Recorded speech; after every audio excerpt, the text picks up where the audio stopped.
For over 2 centuries, American soldiers have fought bravely to provide freedom, both at home and abroad, with museums around the world honoring these brave service members so that their sacrifices are never forgotten.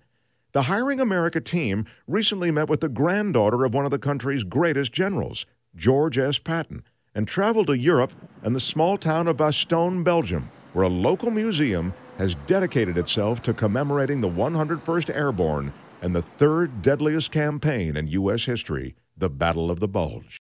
December 16, 1944, American troops in the Ardennes Forest, Belgium, settle in for a quiet Christmas as the German forces retreat from the D-Day invasion. They didn't know then that Hitler was planning one last major offensive, and the battle for the town of Bastogne would become one of the deadliest battles in the history of the United States.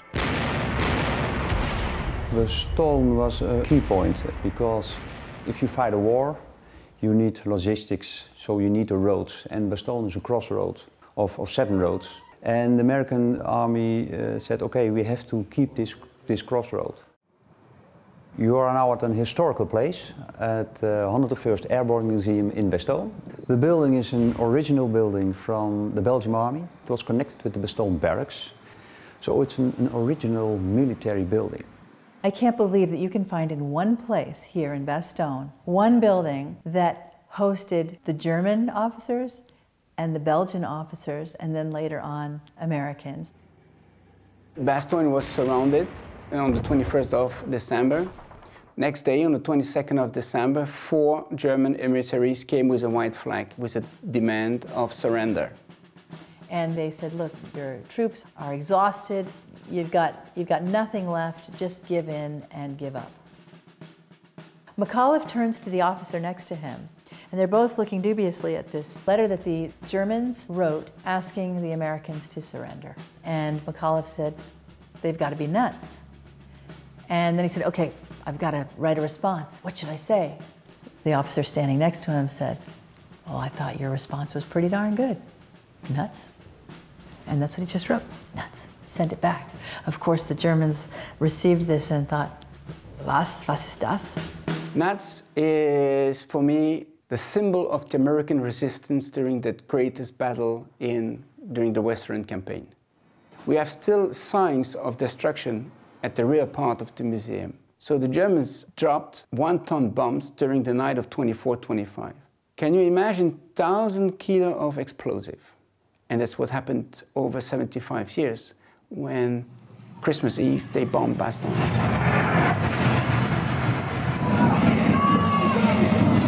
That's what we wanted to do in the basement with the basement shelter. You are like somebody in a basement during a bombing, and you don't know what's happening outside.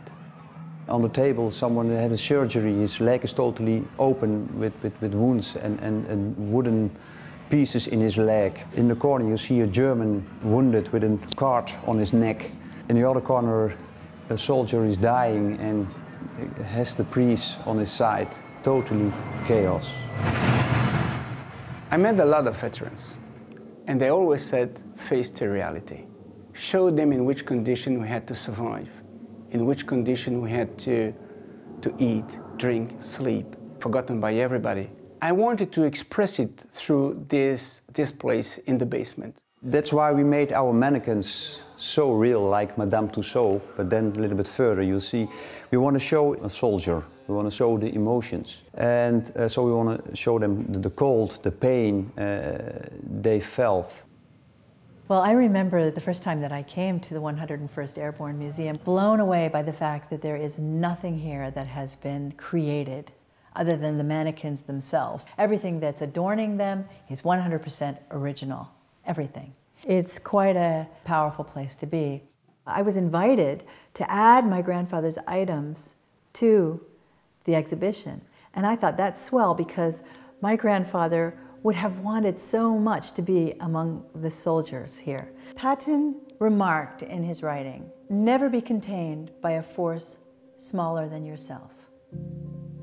And I think that his European campaign was a time for him to experience being contained by a force greater than himself.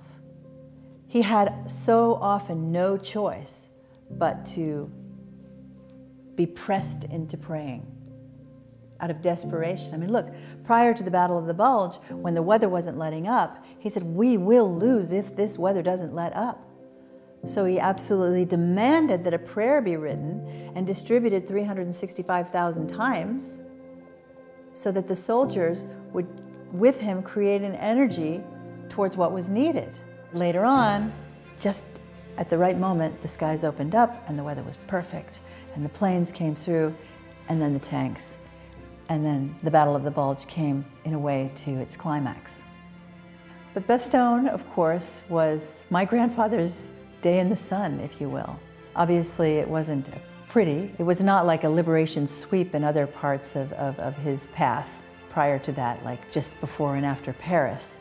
But this was the moment where he truly achieved his greatness.